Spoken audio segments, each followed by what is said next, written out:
Hi guys, welcome to Keerthana's health benefits.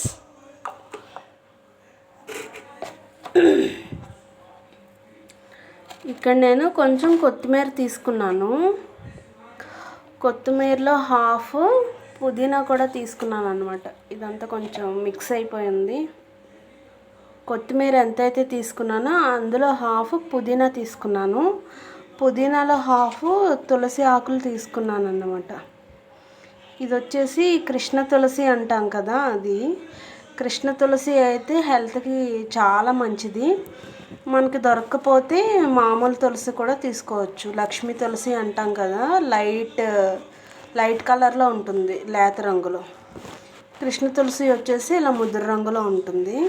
ఏదైనా పర్వాలేదు, కానీ మీకు దొరికితే కృష్ణ తులసి తీసుకోండి. ఫస్ట్ కొత్తిమీర ఎంతైతే ఉంటుందో అందులో సగం పుదీనాలో సగం క్వాంటిటీ తులసి ఆకులు తీసుకోవాలన్నమాట. దీనికి సరిపడా 1 గ్లాస్ ఆఫ్ వాటర్ అయితే తీసుకున్నాను. ఇది మొత్తం కూడా ఇప్పుడు మనం మిక్సీ జార్లో వేసుకుందాము.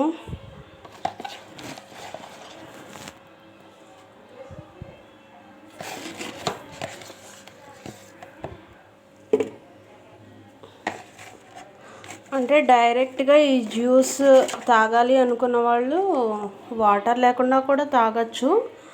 బట్ అలా తాగడానికి కొంచెం ఇబ్బందిగా ఉంటుంది అలవాటు లేకపోతే. కాబట్టి నేను 1 గ్లాస్ ఆఫ్ వాటర్ అనేది తీసేసుకుంటున్నాను. ఈ 1 గ్లాస్ ఆఫ్ వాటర్ వేసిన తర్వాత మనం దీన్ని మిక్సీ పట్టేసుకోవాలి. ఇలా జ్యూస్ జార్లో వేసాను అన్నమాట. ఇప్పుడు ఇది జ్యూస్ అయిన తర్వాత వడకట్టి అందులో కొంచెం తేనె, నిమ్మరసం వేసుకుని పరాగడుపును తాగితే చాలా మంచిది. పరాగడుపును కుదరలేదు అంటే కనుక మన పొట్ట ఎప్పుడు ఖాళీ ఉంటే అప్పుడు, అంటే లంచ్ అయిన ఒక 2-3 అవర్స్ తర్వాత,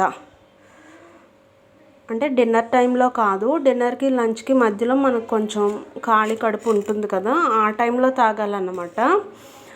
అలా తాగడం వల్ల ఏంటంటే ముఖ్యంగా లేడీస్కి చాలా అంటే చాలా మంచిది. హార్మోన్ ఇంబ్యాలెన్స్కి ఇది చాలా మంచిది. అలాగే యూటరస్ హెల్త్కి, గర్భాశయ సమస్యలు ఏమైనా ఉంటే దానికి చాలా మంచిది. యాక్చువల్గా నాకు అలాంటి ప్రాబ్లమ్స్ ఏమీ లేవు, బట్ హార్మోన్ ఇంబ్యాలెన్స్ రాకుండా ముందు జాగ్రత్త కోసం ఇది ప్రిపేర్ చేస్తూ యూస్ చేస్తున్నాను. Thank you.